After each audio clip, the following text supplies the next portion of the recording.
Welcome to episode 3 of the Poker Face podcast. The stall.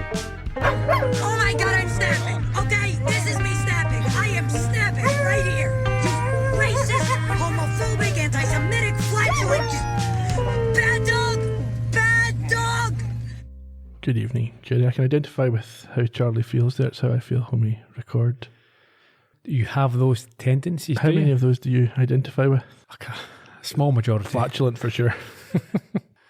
I really enjoyed the setting for this episode. Brilliant. I would have to say it's my favourite of the 3 episodes so far. I was thinking how this is the first that felt like a Columbo episode in terms of the murder. Sure. I mean, it's not trying to be Columbo. It's not, but the first 2, if you consider it, the killing was just spontaneous. A spontaneous shot to the heads and didn't really care because they thought they had the cops on side. Yeah. And last week we had Incel Jed throwing someone off a roof, sort of, yeah. Yeah, and got lucky because of the driver dropping the body off. Yeah, I mean, you do get some spur of the moment Columbo killings. There was one in Murder by the Book, for example. And that wasn't spur of the moment. Well, the second killing when he kills the women. Sure, but that was only to cover up the first one. I guess.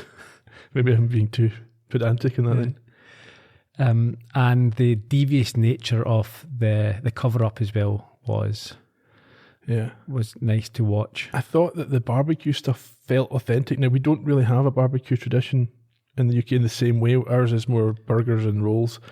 We don't have these long smoked brisket cuts, but you see them a lot on television.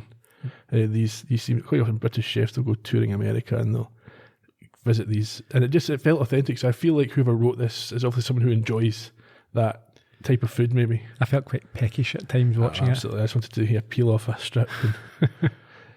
Before we start this week, let's do some errors and omissions. Okay.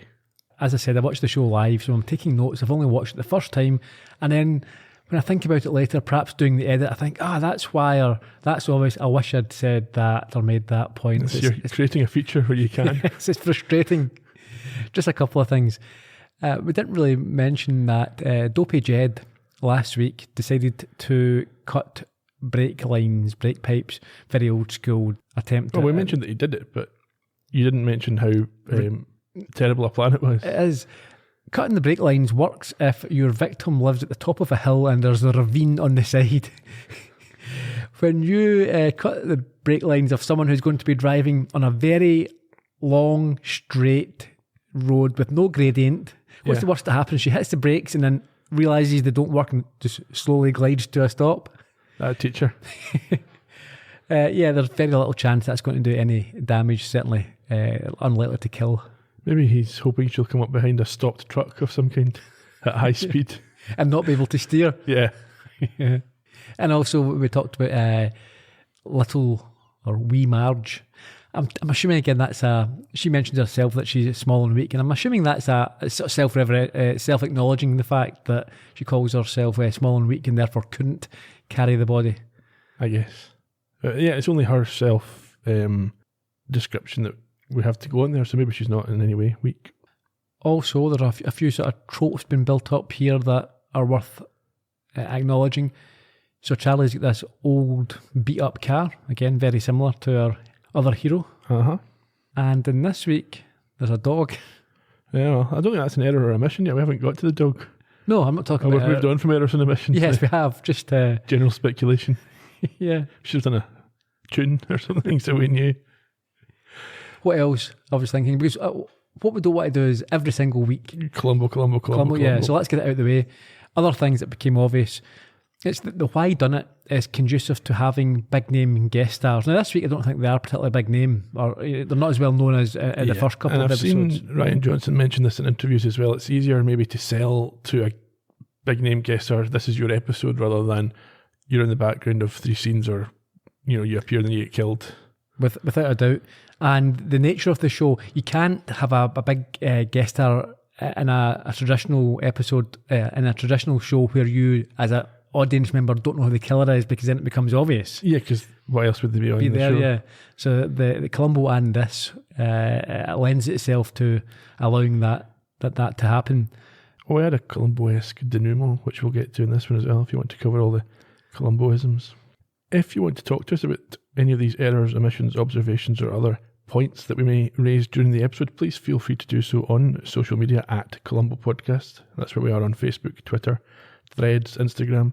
You can also go to columbopodcast.com, as we always used to do. There used to be a great conversation after the episodes in the comments, so if that's still a done thing on the internet, I don't know, please feel free to chip in there. That would be great. We'll always keep an eye on those and respond where we can. And as always, we're available on YouTube as well at the Columbo Podcast Productions channel. Do you have a summary for us this week? Yes, I do. Let's crack on.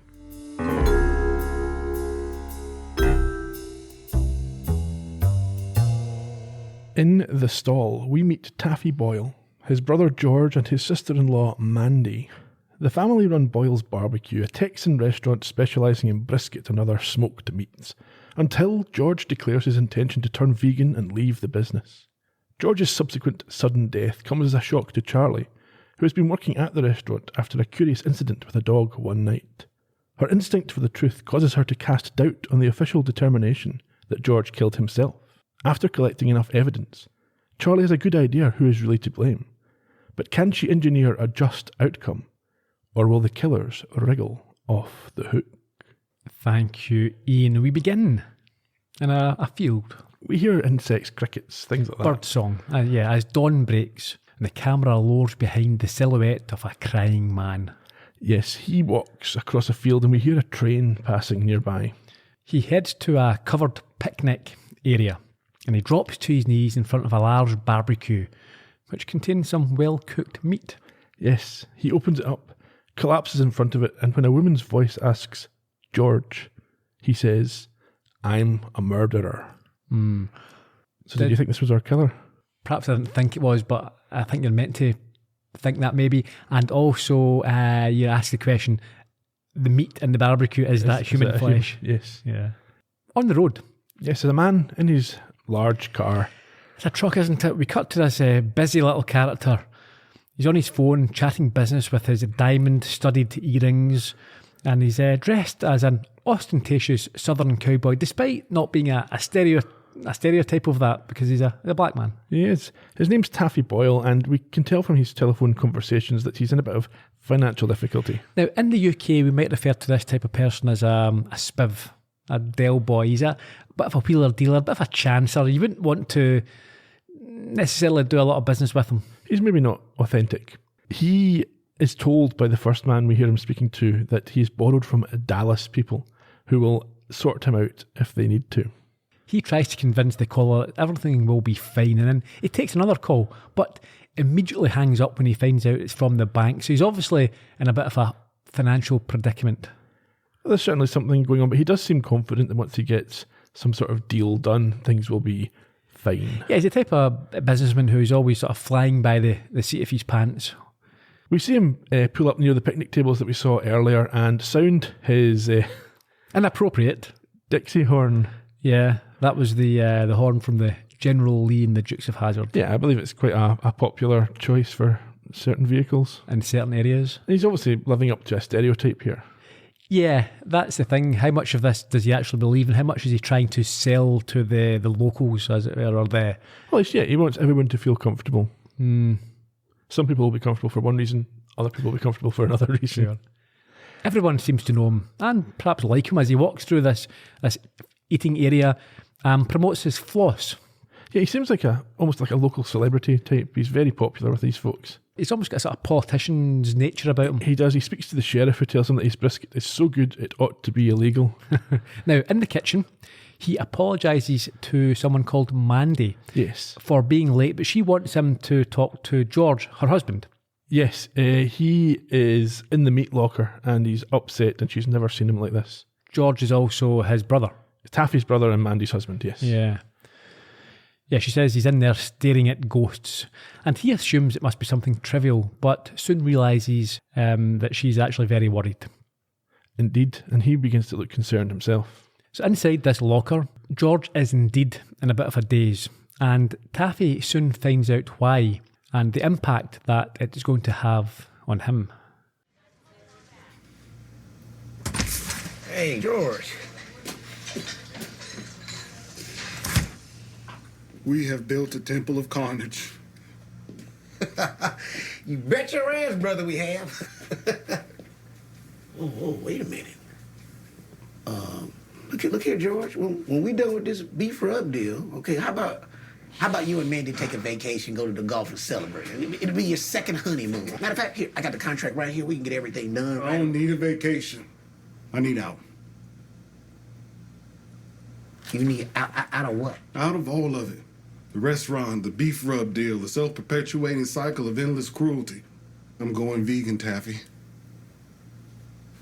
You're going vegan? I no longer want to participate in the sale of animal products. Okay, George, you're a renowned pitmaster. Your whole dang life has been animal products. Which is why this is hard for me. I'd like to take my half of the business and begin the next phase of my journey. Come on, man. You know I can't buy you out. I don't save like you. Well, I already spoke to J.J. Ruskin in town, and he could take a look at our books. He'll give us a fair shake. What the f*** do J.J. Ruskin know about our books? Huh? Why the f*** are you talking to? He don't know. Look here, let me tell you something. I do my books a special way. It's only a certain way I can understand. J.J. Ruskin not gonna understand how I do my Hey, we're gonna figure this out. All right, don't worry. But this is happening. So as I mentioned earlier, the first couple of episodes didn't necessarily feel like Columbo episodes, but this reminded me of I had the feel of the same sort of motive as a couple of episodes. The obvious one would be Ennio Port and also Strange Bedfellows, when the brother killed. Yeah, for me it reminded me of the Quantum Leap episode Glitter Rock, when the band manager was stealing the money. Yeah, okay. I think when people say they're doing their accounts a special way, it's never a good thing. No, not at all. And also there's a strong resemblance or a feel to Murder by the Book, where we've got the here partnership's breaking down, and one of them feels they maybe can't succeed alone. Yeah, and not just that, but it's almost like Taffy's the marketer. He does the promotion and all that type of side of things, whereas He doesn't have the skill with the meat, but we're going to see George has, yeah. Yeah. Outside, a scared and deflated Taffy now admits to Mandy that he doesn't know what to do and feels like everything is closing in on him. So, as I said, the bit of financial pressure, this won't help. No. And we skip ahead a little bit. I mean, he's back in his car, Taffy is, and he's stressed. He is, but before that, I think she doesn't respond to him, but there's almost like a gleeful smile, and I think that perhaps she has, in the past, been trying to get him to do what he does, and now she thinks, okay, this is the final straw that will force his hand. She certainly seems like the manipulative, sort of likes to be in control. She comes across wonderfully terrible. Yes. She's horrible. Yeah. I liked her. Yeah. Anyhow, yes, Taffy is now in his car, stressed, and we hear him clipping together a device which turns out to be an audio recorder. It does. We'll get to the product. We'll get to product placement at the end. Okay. Yeah, he wipes away tears. He tries to compose himself. He starts to record something about George and how well he cooks meat. Yeah, he talks about how it's all about the details and how much he cares. And we head to a trailer in the evening. It's George's trailer. Not just us, but Taffy heads there as well with a couple of beers in hand. We see that George is studying a map of California. Now, who has a map these days? A physical map? George. People in TV shows, so they can circle it. Yes. And leave evidence and clues if they need to. Very convenient. He certainly isn't using Google Maps, that's for sure. No. Yeah, so there's a couple of beers that that Taffy's brought along. I think there's a half-hearted attempt to get him to change his mind, but he knows it's not going to work. No. So, despite this, Taffy does give George one of these beers and says they should sit and enjoy the sunset. Yeah, before ominously lifting an axe, and they reminisce about the wood splitting contest they had as kids and how their father always let it be known that George was always sort of better at it. Oh yeah, the better person or better man because of it. Did you feel that he was out to take an axe to the head? Yes. I was pretty much convinced when I first saw this. Yeah, a little bit like, is it Friday the 13th part 5, The New Beginning? Right, obviously. That's what everyone was thinking. I'm sure. George points out that there's no point in him cooking even the most succulent and delicious brisket if there's nobody there to eat it. And it's Taffy and Mandy who came up with ideas like their radio show and this floss, which apparently people love. Yeah, before Taffy sincerely tells George he's going to miss him, although George says he'll be fine without him. And Taffy says he knows, and that's pretty ominous, I think, if you know what's going to happen. Yeah. Before we see Taffy walking back to the crowd, getting them to put up a cheer for George, somehow being heard from about 200 yards away by everybody that's sitting dining. So later in the evening, people are still eating when Mandy reminds Taffy that he is on in 5 and he leaves with another blast of the horn. I enjoyed this. He drives about 100 yards across the road. I'm not sure my distance estimation's accurate, but It's walkable. it's very short distance, yes. To this studio that they've got set up on the... It's a radio land, station. yeah. He gives some food to an employee. I think this is Austin, is that right? Yes, it is. Who stays in the outer room as Taffy goes into the broadcast room. Yeah, I think you can broadcast from either room, but Taffy's going to be doing it from this sort of closed door, behind the closed door. Yeah, and we see him insert a USB into the system. Yeah, a folder called Taffy comes up. That's not very secure. Outside, Mandy gets everyone to give him a cheer, to which he responds. I think they're doing this through a telephone. She phones in. So Yeah. he on the radio asks for callers, and she phones in from the restaurant across the road. And yes, gets everyone to shout hi. Immediately, I've noted here, she is in on this and is providing an alibi by showing that this is live. She gets one of the diners to tell him that she's eating the best damn hot links in the state, which are sausages. And then he goes on a monologue. Yeah. It's quite a lengthy monologue about how the sausage gets made, This is, of course, his pre-recording that we saw earlier on. which is called Hot Links. Yes. And we see him set a timer for 16 minutes on his watch before switching off his mic. Is this a play on words by the writers? What? Hot links. So you've got your hot sausages that are... It's also the link between him. It's like a radio link that he's pre-recorded. Yeah, maybe. Maybe. Anyway, yes, he kind of segues into that pre-recorded section, starts a timer, as you said, and heads out the window, He does, yeah. but stops because he thinks he's about to make a noise. So what does he do? He mutes the mic Yes. and then makes his exit. Mm-hmm. Hasn't really thought about that. No.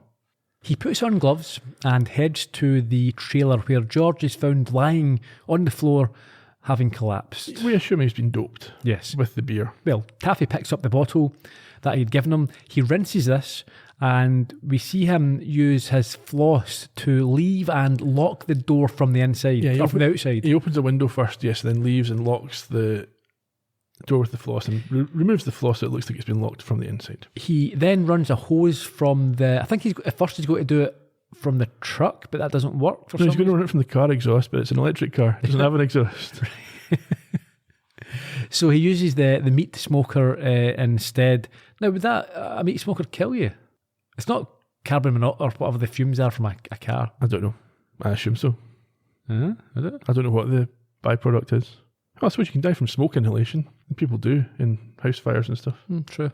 Yeah, so we see this gas of whatever type pumping into the trailer. I think he also tapes up the window a little bit, does he? Or Yeah, sort of to block- stop the air. Yeah. However, there is almost a disaster for him when, with 5 minutes remaining, a dog starts yelping at him and he's forced to do what? Beat it to death, Yeah. it appears, with a bit of wood before dumping the body. Yeah, he just runs away with the body. And Yeah, and he dumps the wood in the barbecue fire. in the barbecue area, the eating area, we see that Mandy is definitely in on this, as she's also set her watch to 16 minutes and is worried that he's not back and time is also up. This reminded me of Make Me a Perfect Murder, Columbo. It was very regimented, wasn't it? Yeah. So Taffy does get back in time, but forgets to unmute his mic. Yeah, so there's a moment of dead air where he starts talking and then realises that, he's not live and he has to, resolve that. Anyone who's ever been on a Zoom or a Teams call know the feeling. Everyone. You've not got your mic on. Oh, sorry, then you have to make a little joke about it. Oh, Keep doing this. oh dear. Yeah, anyhow, yes, so he does pick up the live broadcast at that point, and Mandy calls in, as you say, to tell him that nobody should know that much about sausages and that he's a windbag, which makes all the diners laugh. Yeah. We see him remove his USB stick and pocket it before wiping his shoes off with a rag, Yes. and then carrying on with the show. And he throws this rag in the burner as well, I think. Later on, when he goes back to the restaurant, he does. Yeah. Which is what we're about to see. He drives back over and is celebrated like a returning hero. Tells the customers all about the details before throwing that cloth, as we say, into one of the burners. Now, we time travel back to earlier. We know we're doing that because we hear Charlie's theme. Which comes to an abrupt halt as she leaves a gas station and is accosted by the yapping dog. I thought she was looking relatively fresh compared to the previous episodes. There was no blood stains and she didn't look quite as bedraggled as sometimes maybe she does. Obviously, she's... Now, where was she the last time? She was just left New Mexico. Right. So she's headed east to Texas. So I'm wondering how, we could probably work out. Well, she's probably stopped at a motel or something, got a wash and a change. Yeah. Certainly a good few days. Well, we don't know how long it is between the episodes, but it's a period of time. No, that's what I'm saying. We could work it out. If we knew where she was going from and to, you know how long that drive takes. Yeah, but you don't know how long she's stopped and done a job somewhere else. Or, Right, okay. Yeah. It's at least that long. Yes. Yeah.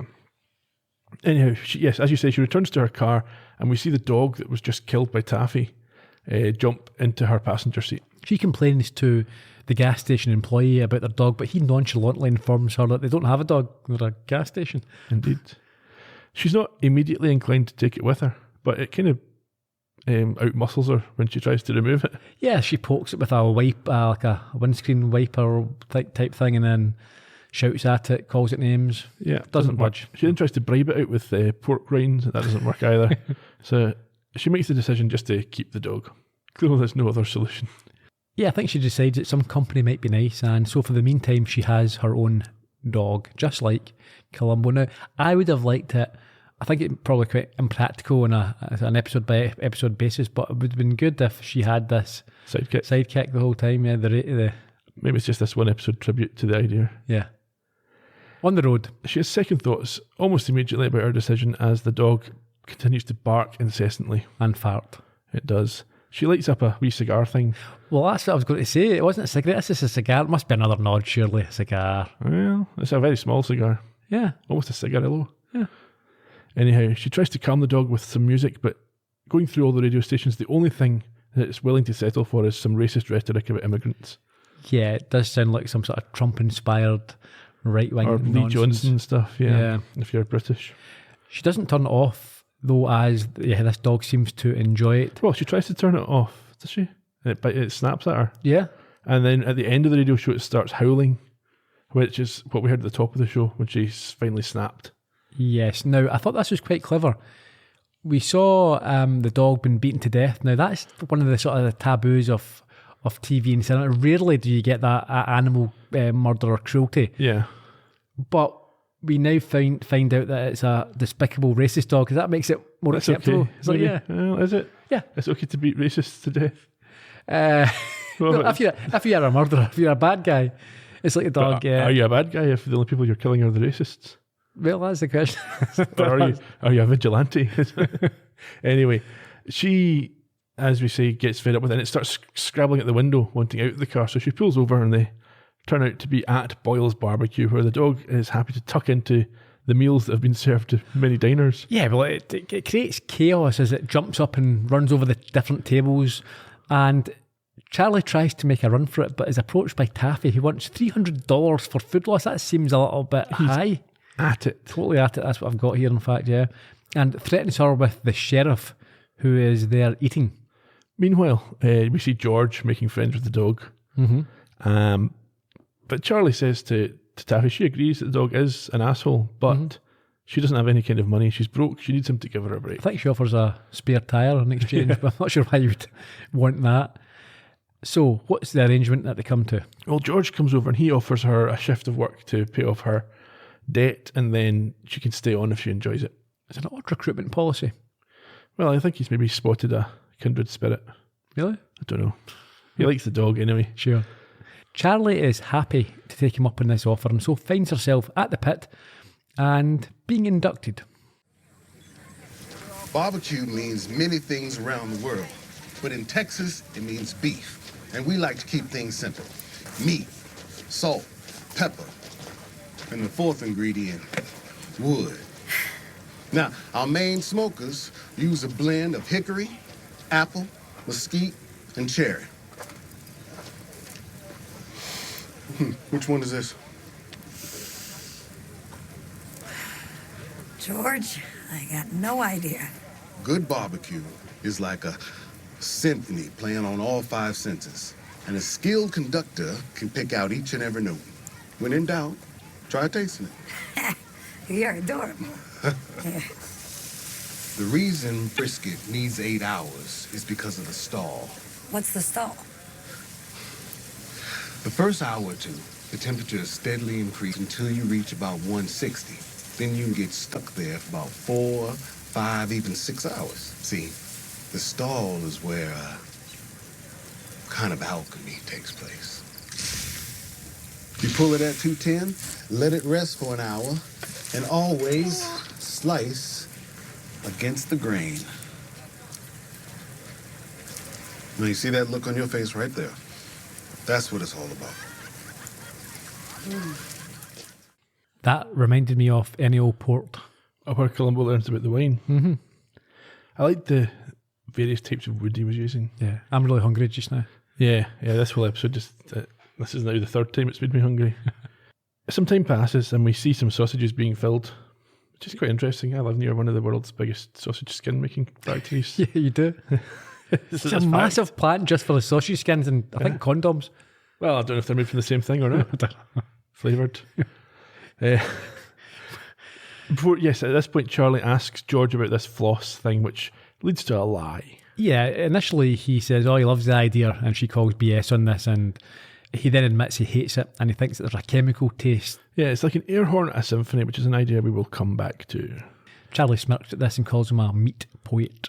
Up at his trailer, we see him opening a smaller smoker and telling Charlie he believes in honouring the sacrifice of the animals they eat by using every last part of them, which causes her some concern. This is brilliant. Yeah, she stares at the meat on the grill and after a moment asks if the parts are dicks. They're not, they're tongues. And George says it's the favourite thing they have that they make, and they use a different type of wood again. They use pecan wood for this. And he lets her smell a piece of this wood, which she agrees does smell different from the last piece. She asks whether Mandy lives in the trailer with him, but apparently she prefers to stay in their house in the town. That's not a great sign. No, it's not, is it? But he likes being there alone in the trailer and sort of being at one with the universe. She's not entirely convinced by that and gets him some movies out the back of her car. Did you see what they were?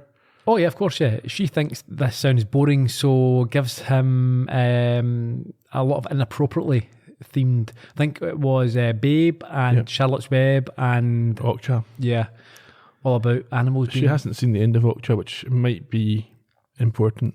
I've not seen the start of it or the middle. No, but I looked into what it says, right? What happens in it. Okay. So we skip ahead to the trailer where it looks like he has been watching these, and they have caused this epiphany that we saw earlier. Yeah, so if you don't know what happens in Okja, how did you work out why George is upset? Yeah, but all three just are assumed based on... Yeah, I think all three based on Charlotte's Web as well. But they're all about pigs. Yeah. He doesn't cook pigs. No, but... There's a big point about being beef. Yeah, I think he might cook pig as well, no? I don't know. Anyway, Okja, as I understand it, is there's some sort of... It's a sort of sci-fi near future thing. They grow these super pigs and this girl befriends this one as it grows up, and then she spends the rest of the movie trying to save it from the meat industry. Okay. And I think it's quite harrowing. Is that a comedy? No. Okay. I should say we find out here that it was Charlie that we heard at the start of the episode saying George when he was crying at the barbecue, which we didn't know then, but we do now because we see her. Sometime later, he is now grilling carrots instead of meat and telling Charlie how he told Taffy that he was out of the business. Yep, so they've skipped past everything that we saw before. Yeah. So sometimes they do show us bits again, but not on this occasion. No. She congratulates George and says he's not a murderer. And he asks her what it's like leaving a life behind and living on the road. She tells him it's maybe too easy, but it suits her. And as a train passes in the background, she notes that she gets to meet all sorts of people and lives, which he mishears as lies. Yes. He's going to tell her one thing that he knows for sure, but is interrupted. Yes, when Mandy screams for Charlie and she remembers that she's actually there to work. And George says he'll tell her later what this big secret is. Do you think Mandy has any other reason for wanting Charlie away from her husband? Quite possibly, yeah. We don't really explore that either. But it's hinted at that Mandy and Taffy. Hinted that she kisses him later on. But I suppose that could be some moment of passion, but I don't think so. It's not made out to be like that. Anyway, at night, we're now mid-shift. We see Charlie working. And at this point, we find out she's actually been there for 3 days. She thinks she's a bit of a pro now. Okay, yes. And then we skip ahead to the night time when she's on shift. She's working as Taffy returns like we saw before. And this time they do repeat the scene where he returns from the radio station and takes the acclaim of the diners. In the kitchen. Mandy asks Taffy how it went, and all he says is, fine. And then she asks a staff member, I think it's Beto, Yep. to go ask George where the paprika is. Yeah, Charlie looks at her quite suspiciously at this point. Oh, she can detect this as... so I think she says, I don't know where it is, or I right. can't find it, which is a lie, Yes, okay. which Charlie clocks. Yeah. And then some time ahead, maybe a few minutes, we hear Beto yelling for help, and we see George's caravan filled with smoke. Now, is it the next day? A few days later? Next day, question mark. Yeah. Like that? Oh, yeah, accepting capitals. Okay. Taffy is addressing the whole staff, saying that he and Mandy, this is so wrong. Yeah. They've talked this over, and they think the best way to honour George's memory is just to keep the barbecue restaurant going. Well, obviously, Charlie realises this is nonsense. She knows, yeah. I think she calls BS under her breath. Well, she does that when he says he knows that's what George would have wanted. Mm-hmm. And Charlie says to Beto she's going to hit the road and asks if he'll be okay without her. But she honestly replies it'll probably be easier without her. But she smells, and I think she appreciates the honesty for a change. She does. She asks him whether he thinks it could have been an accident, but he says the sheriff's confirmed that George killed himself. The windows were all closed, the door was locked from the inside. Well, I'm not sure that local sheriff would be, 100% reliable. I mean, Well, he's not CSI, is He's made he? his decision, the investigation's over. So regretfully accepting this, Charlie turns and leaves, and as she does, asks Beto to tell the racist dog he's a real asshole if he sees it. It's a bit of a weird change of tone, isn't it? Like, George has just died, they should all be a bit upset. She's cracking wise about the dog. Yeah. And she was quite close to George, only for a few days, but I don't know. Maybe it's just she can't help herself. But to make a joke about it. In the office, or an office, we see Mandy and Taffy selling this beef rub deal. I'm sure this is some kind of licensing thing where their brand's going to go on jars of beef rub that are sold in shops. They're going to commercialise George's recipe, which he didn't want to do, or... Well, he certainly lost interest in doing. Yeah. The person on the phone says, we could have waited, your brother's just died. He's like, no, this is what he would have wanted. Meanwhile, in the car, Charlie's heading away and listening to a discussion on knitting. Yes, but she stops when she sees the dog. Yeah, the dumb little racist turd. Yeah, sitting at the side of the road, apparently dead. But that's a twist. It's not dead, it tries to bite her. So she smashes its brains in with. She does not. She takes it to the vets, and I like the vet. Vet was good, yeah. The dog turns out to be fine, and Charlie asks... No, not fine. That's alive. Yeah, it's been... And it will recover. Mm-hmm. Charlie asks what kind of person runs over a dog and leaves it there, but she's told an interesting fact. Yeah, it wasn't run over, it was beaten but with a piece of wood. The vet, points to bits of wood that she extracted from the wound. This is disgusting. And, well, this next part's disgusting, yeah. So while the vet's telling Charlie that the dog could be 25% jackal... and she agrees that it would make sense. Behaviourally. Yeah. Charlie starts chewing the wood that's been extracted from the wound, causing the vet to ask her what the F she's doing. Yeah, exactly. The vets I know, I don't think they would speak to any client like that, no matter what they... Okay. And the vet also mentions that the attack was so brutal that the mutt lost some teeth, or at least one. Yes, it's worth noting as well. I should say that's why this is funny. Yeah. Because you can't imagine a real vet actually doing that. Although you can't imagine a real person sucking the wood of that's been extracted from a... You would be shocked. That'd be That would creepy. be bizarre, yeah. We now find Charlie back at the barbecue tasting all the different types of wood. Yeah, she's got that sample from the vet. We should say that there's a musical cue here. Mm-hmm. So every time she chews a bit of wood, she hears a tune, and she's looking for the one that matches the piece from the dog. Yes, it was very nicely done. Yeah. Beto is there, and he thought she left, but she says she's got something to do. So up by the trailer, she's got the tongue smoker now. Yep. And when she tastes the wood from this, there's a Harry Potter-style symphony of her theme tune. Yeah. Which I thought was brilliant. Yeah, this is the orchestral version. It kind of because it matches the wood she was tasting from the dog. It signifies that it's the same as the peking style. Yes. And then after inspecting the ashes, what does she find? A bit of dog tooth, not as I originally thought, part of the USB stick. Because USB had a sort of bull horns, I think. Yes, wasn't it? that sort of colour, but no, it's a dog tooth. Yeah. Back in the office, a relieved Taffy enters to tell Mandy that the paperwork has been completed and their financial troubles, at least for the meantime, are over. He's paid the Dallas guys, and she tells him there's going to be changes, and from now on, she will be in charge of the finances. Yeah, I think he feels a little bit guilty. Obviously, he's killed his brother. But I think it's just she's Only a little bit. She's the sort of bad brains behind this, I think, the driving force. And she kisses him here, and it doesn't look like it's the first time that's happened. Although it is weirdly aggressive. Yeah, she's a weirdly aggressive person. She says they need to get back out and put on a good show. However, when he leaves, just after Mandy, he is surprised to see Charlie asking questions about the fascist asshole dog. He invites her into the office, where she claims that there has been a murder, or an attempted murder, of the little shithead. Taffy tries to point out that it's not appropriate to be sniffing around after the dog when his brother's just died. But this does not deter her from her line of inquiry. So someone beat it with a log over by your brother's trailer, which I mean, I get it. That thing can be a real dick. But then they moved it. I mean, that's weird, right? What do you mean they moved it? Well, because of the pecan. The pea what? The pecan wood. I could hear when I tasted. There were traces of pecan wood in the dogwoods. And that means the murder weapon came from... Okay, when did you become CSI? Look, it's just a dead dog in Texas. That's it. Well, I mean, it's not just them. You got two kind of mysterious incidents in very close proximity to each other. My brother's death is not mysterious. It's tragic. Oh.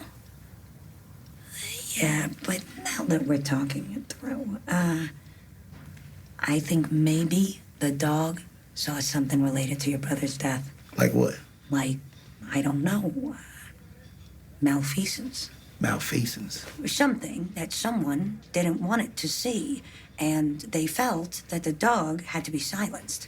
I mean, you do know dogs can't talk, right? Well, nobody's saying dogs can talk. So what are you saying, Charlie? Well, he said he'd tell me later. The last time George and I talked, he said he'd tell me something later, and he believed it. And that means, he thought he'd be alive at the end of the night. Look, we're all taking this really hard, Charlie. Do you know I would give all of this up to have my brother back? Bullshit. Sorry. We don't see it enough, but how good is Natasha Lyonne? I mean, we've not had that many opportunities to say it's only episode 3. Yeah, that's brilliant. She's really good, and she keeps on being really good right to the end of the series. Malfeasance is a great word, isn't it? It's a word you wouldn't normally drop into We conversation. should start doing it more. If you get the chance, Yeah. highly recommended. Everybody listening should take that as your challenge for the week. Use malfeasance at least once in conversation. Things get a bit more sinister at this as Taffy advises Charlie to get the F out of town under a thinly veiled threat of death. Well, she asks if his gun is decorative, and he says, not entirely. So in the car, she's frustrated and she apologises to her invalid canine companion for not making more progress as they've got no proof and she's going to have to move on. But the dog's not happy. It wants to be avenged, despite not having died. And although she claims not to even like it, she can't help but seek justice. So she puts on the MAGA radio station to keep him quiet and goes off to investigate George's trailer. Inside, she finds the map of California. So we didn't really talk about this in detail earlier. When she was telling him how she lives on the road, she says sometimes she just takes a map, picks a spot and heads there. So it looks like this is what George has done. And after Taffy spots a light from the trailer, we see Charlie pick up the beer bottle and give it a sniff. And I thought, don't tell me this is going to be some sort of Columbo magic where she can... Smell the drugs. But we saw him rinse it out. Yeah, but still, it could be an odour of whatever the chemicals are. She seems to detect something. Something is not right. You know that because you hear an air horn. Air horn at the symphony plays both for this and now when she looks at the lock, which has a red mark on it. What does that mean? Well, we know what it means because we saw him using the floss to pull the log over. And I think Charlie clocks that and figures it out. Yeah, she remembers his description of the... Well, it's the air horn gives her that. Well, the air horn is... She doesn't hear an actual air horn. That's in her head. It's the air horn of the symphony here. Meanwhile, she hears Taffy approaching with loaded weapon. Yeah, but when he enters, he finds no one there, and we see that Charlie is now hiding under the trailer. He'll never think to look there. However, when she stands to walk away, she's caught by a flashlight-wielding Mandy. She is, and we skip ahead a little bit to see the two of them sitting together chatting. Yeah, Charlie naively opens up about some of the clues that she's discovered and the fact that she can detect people lying. Yeah, this is one of the big differences with Columbo. So Columbo was always quite calculated in who he spoke to and what he said to who. But Charlie is much more, not trusting, but much more open about who she's willing to discuss things with, because she's not a police officer. Exactly, I was going to say, in fairness, she's not had 30 years in the force where this is... And she's not necessarily trying to solve a crime, she's just trying to work out what's happened. So Mandy puts her to the test, and Charlie impresses her by proving her skills, and then Mandy then asks if she's ever gambled, as she could apparently make a killing. Now, we've discussed this in the first episode. So. Give me a scenario, a realistic scenario. You can't win by gambling in sports betting, like football, soccer, any of that type of stuff. You can't. It would help you in a game of Guess Who. Exactly. There's no big bets where someone tells you something and you've got to work out if it's true or not. We've had this anyway. No. Mandy, having challenged Charlie's skills, asks if she, or makes statements about loving her husband, which Charlie says is beyond her purview. So I guess that's too subjective. Yeah. But I suppose you would know if it was outright a lie. So obviously what she says, I loved. So you can love someone at some point, yeah. But she then says that she loved what he did, and it was quite challenging when he decided just to ditch it. And I think that's true, even if Mandy wasn't a terrible, horrible person. If you've devoted your life to your husband's interests, and he then says, actually, no. Yeah, but what she's doing here is she's suggesting that's a reason for suicide. It's like, his world was turned upside down, so therefore he wasn't thinking clearly. Sure, but I'm saying that you can understand why that would be upsetting for Mandy. Oh, yeah. I mean, if you've married someone who is someone of the change, then perhaps, that's... But also, if you've dedicated your life to his interests. Of course. And he's like, actually, I'm not interested in that anymore. You're like, well, what? Is my whole life a waste? No, well, she can still run it. Well, if she wants, but then, it's complicated at that point. It is. Charlie, however, still won't accept this and reiterates her belief in... that he intended to still be alive, given what he said to her. Mandy, at this point, however, points out that Taffy has a rock-solid alibi. Well, no one's ever indicated that Taffy's a suspect, have they? Yeah, no, I've asked the question here, did she accuse Taffy? I didn't hear that. But I think later on she does, there is something that she refers to. Okay. Over at the radio station or the studio, we see Charlie come in as this MAGA show is broadcasting. It turns out to be Austin. Yeah, there's some homophobic nonsense being spread across the airwaves. And she sees it's the young black assistant, not the white, fat, middle-aged man that you might expect to be spouting this sort of stuff. Or at least some kind of incel. Yes. But no, it's not only is it Austin, he's also faking it. I thought this is a fantastic twist. It's neither his voice nor his opinions. No, he's been doing everything. The knitting, the English knitting lady, yep. A Mexican. He's obviously been bored, and he's been satirising his audience without them knowing. Yeah, and this is very much like in this country. There was a character called Alf Garnett.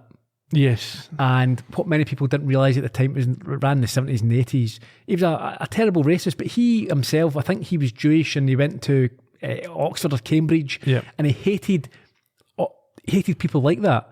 But sending them up. But the audience watching thought that he was one of them, didn't understand that in real life he abhorred all those attitudes. The folk who listen to this and think that we like Columbo. I think to an extent as well, you've got the sort of pub landlord. It's these ideas. You take an idea and you kind of invert it, don't you? Yeah. But in this case, he could be grifting off this. He could be raising money. Yeah. He's doing really well. Well, that's fine, yeah. Take money from the MAGA folk, and spend it on whatever you want. Anyway, he is asked by Charlie whether Taffy left the station or the recording studio during his show the night before. And he says no, he was all in Was it there the night before? I don't even know where we are in the timeline now. But yes, Austin, as you say, says, no, he never came through here. I was sitting here the whole time eating my brisket. And then at this point, Charlie asks for a weird favour. Yeah, well, the one weird thing that the scientists hate. We'll find out later on. Back in the office, Taffy is on his PC beside his lamp that's made from a handgun, which reminded me of that's the type of thing that Sledgehammer would have. Yeah, definitely. He's looking at speedboats to buy. Uh-huh. It's obviously not financially sound, reasonable decision making going on here at all. A furious Mandy enters and asks when he was going to tell her that he beat a dog to near death. I like the fact that he says he wasn't. Yeah. And at this point, he is informed that they've got a big problem. Back at the studio, Charlie receives a CD of the Barbecue Hour from Austin. He says, anytime, you're really bored in here. Any little tasks or jobs? Yeah. No. So, we're at the barbecue again, A bit later. where Charlie, for the second time, opens up to Mandy and reveals that she thinks that she has broken Taffy's alibi, and notes that the 16-minute section monologue could have been a recording. But Mandy's not sure that you could actually get to the scene of the killing and back in that time. This is brilliant. So she says, no, I tested it, and we get a reenactment, or we see her testing it where she's... I'm about 75% sure we've seen Columbo do this. Yeah. Test whether something could be done. Was it Columbo? It was certainly one of the shows that we did. There's been quite a few, yeah. Yeah. Anyhow, there's a problem because how would Taffy know what he was going to get a call about to set up this segue? Yeah, I'm actually just thinking, he done it in the suitable for framing. Okay. We ran outside and yeah. Yes, I think that's what I'm thinking of. Okay. So the problem with Charlie's theory is that how would he know what question he was going to get to lead him into this monologue? Yeah, but Mandy admits that he would have known as he asked her to do this. It was a marketing technique. Yeah, they did it quite often to push a certain cut. Mm-hmm. Now, she plays all shocked and points out that a murder accusation is serious and asks if she can prove it. Well, yeah, so Mandy's struggling here, I think, because she starts off with this whole, this is terrible. And then when Charlie gives a very Columbo-esque, it's right on the edge of my brain sort of spiel, Mandy almost completely loses interest and just starts to leave. Well, no, she says, I can't prove it, I can't cop prove it. So that's fine. She doesn't really care if... Yeah, so Mandy's lost interest now. So she's like, okay, well, if you can, let me know, I'm off. It's like, that's a really suspicious turn. Well, she says if she ever does come up with any proof, let her know first and they'll go to the sheriff because she's quite tight with him. You don't need to be tight with the sheriff to report a crime. No, and I won't go to you. I'll go to the police straight away. Yeah. Myself, yeah. But at this point, when Mandy turns to leave, what does Charlie mention? She realises the thing that's been bugging her is the paprika. And how she knows that she was lying when she said she didn't know where it was. Mandy has some sort of cover story that doesn't really... She doesn't answer it directly by saying that what she says was that the kitchen was hectic and she wanted Beto to find it. Which is technically true, but we get a flashback to Beto going to the caravan. Yeah, she did want him, that was true, she did want him to find it, not the paprika, George's body. I mean, she could have had a better cover story, but Charlie would have known it was a cover story, so it doesn't really matter. And at this, she realises that Mandy was obviously involved. Mandy at this point tells Charlie that if Taffy is so dangerous, she should probably leave. And it's worth pointing out that in this instance, Charlie has been able not to react when she realises that Mandy is a wrong'un. At this point, we hear the train going by again, and Charlie heads back to her car, where she tells the dog to shut up while she tries to think. And now this is the part where we hear the train going by. It's the next morning, back at the barbecue. Charlie approaches Taffy, who is surprised to see that she's still there, but doesn't like the reason why. Hey, Hey, didn't I tell you not to show your face around here again? I know what you did, you shit-kicking psycho. Won't you do me a favor and just get out? Nope, because I got proof. Cop proof. Something you missed, and it's gonna put you away. Oh, really? Well, at first, it was a lot of little things. Dogtooth in the ashes, cinnamon floss, George's beer. You know, I sniffed the bottle and it didn't smell like anything, and I thought, what are you doing, Charlie? You're not a poison sniffer. And anyway, you wouldn't use a poison that would show up in an autopsy. You'd use Ambien or something. But what does Ambien even smell like? But what's weird was, it really didn't smell like anything. And not even beer. See, someone had washed out the bottle. I mean, who washes out a bottle of beer?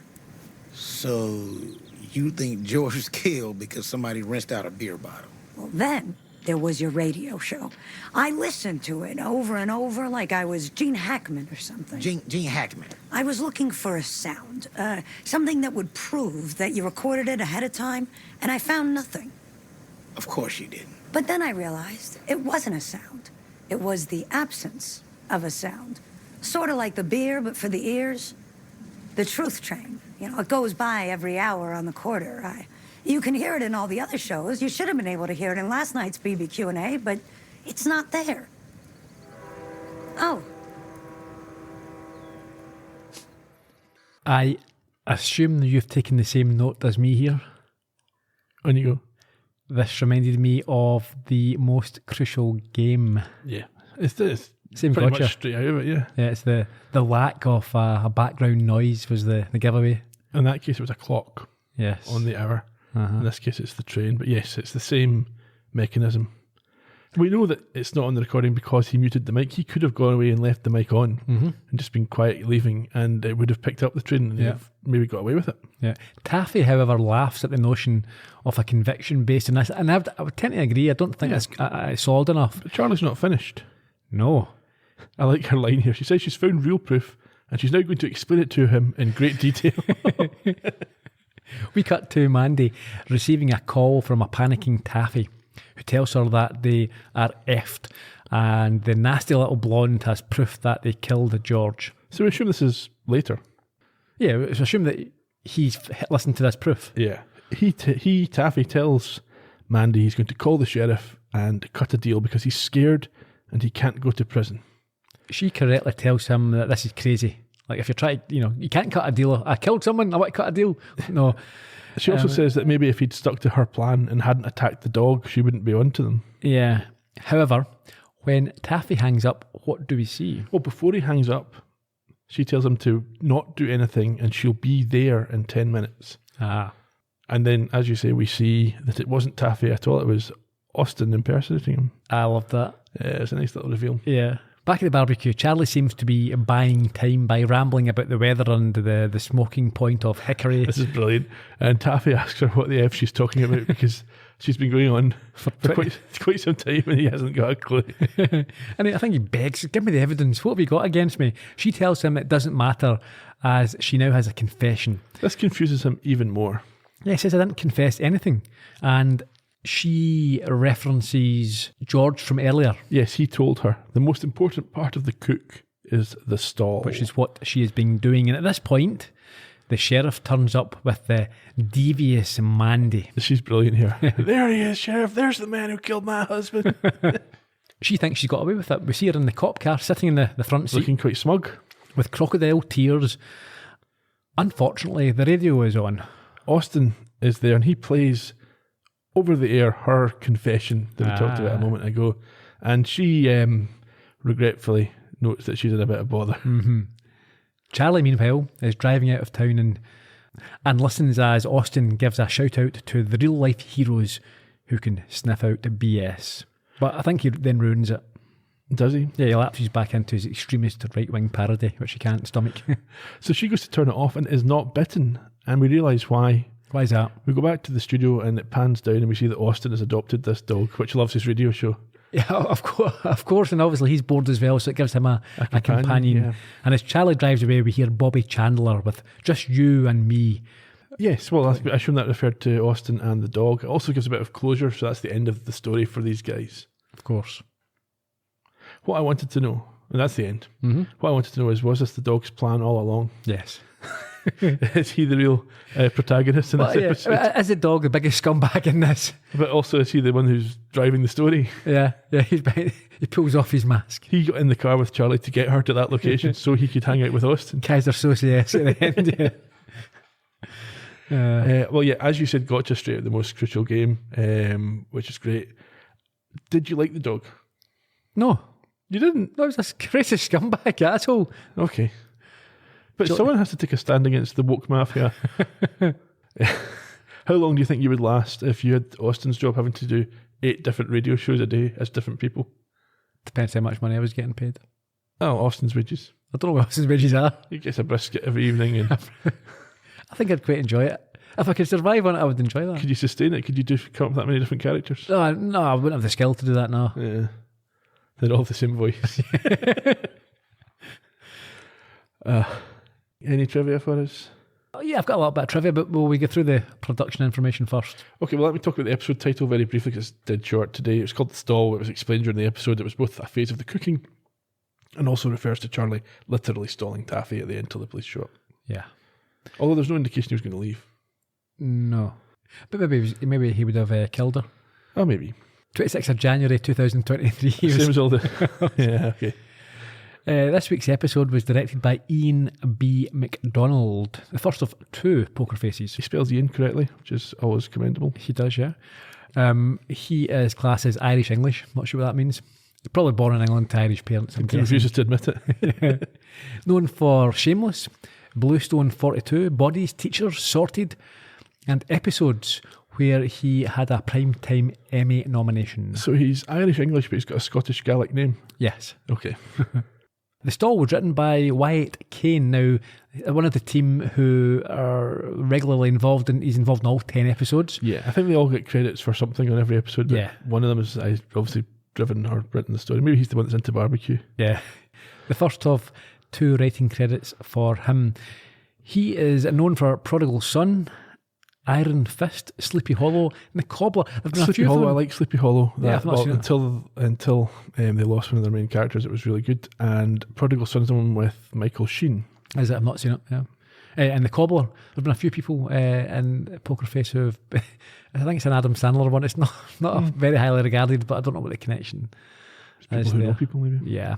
He was also an uncredited production assistant on Birdman, which is brilliant. I like that movie. Yeah.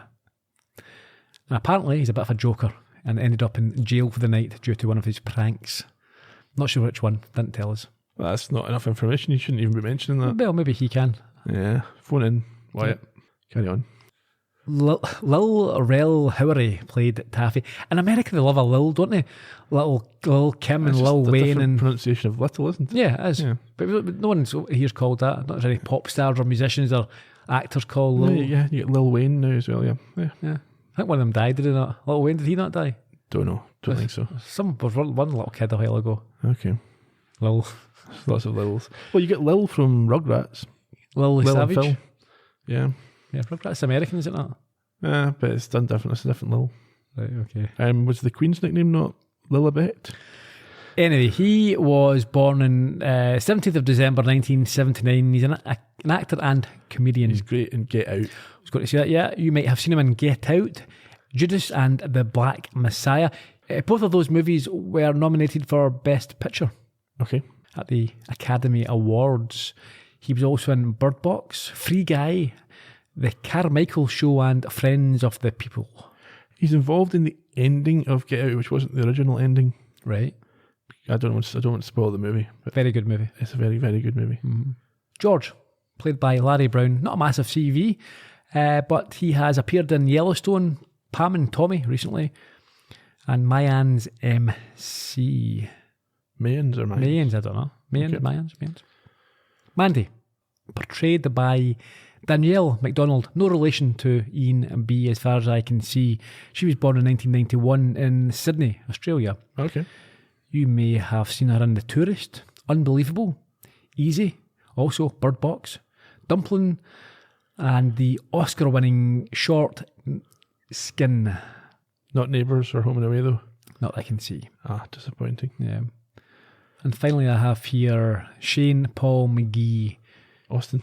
who played Austin. Yeah, he was born on the 26th of November 1993 and has appeared in Deputy, Unbelievable, Greenleaf, and Sacred Lies. Not Riley Greenleaf. I was going to say, is that your Columbo connection for the week?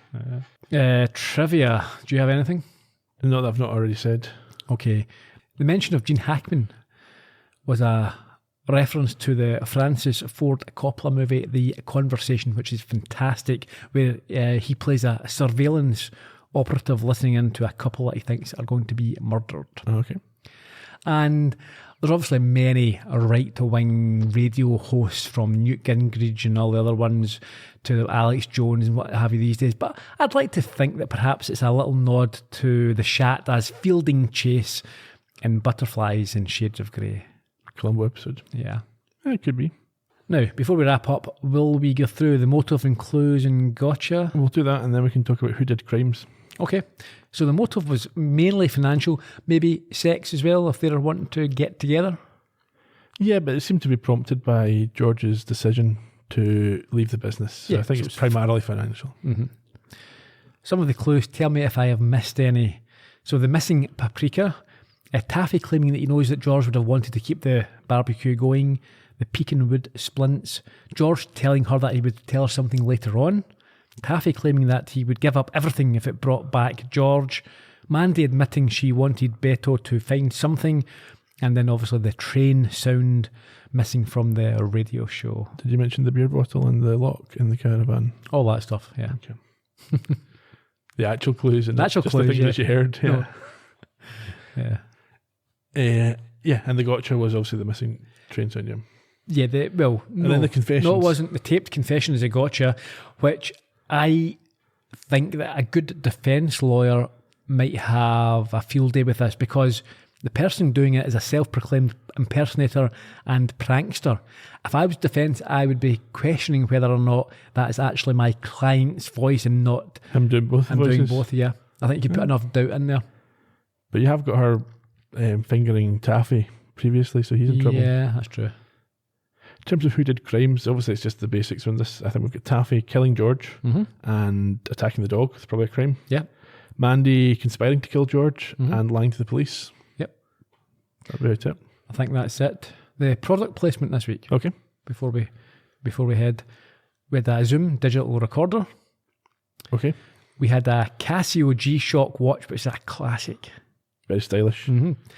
And this is interesting. So the beer that was used, it was called Iron Spur. And I looked it up and I thought it must be an American brand I'm not aware of. But no, it's a fake beer. And it makes sense because I'd imagine that a brewery doesn't want their brand associated with people dying from drinking it. Okay. I don't think I saw any other products. The barbecues were all generic. The beef rub was Boyle's Barbecue, which you cannot buy in stores. What have we got next week? Next week, we've got an episode called Rest in Metal. This sounds brilliant. We're going to find Charlie on tour with a band who were a one-hit wonder back in the day. Love it. Well, until then, Cheerio. bye-bye.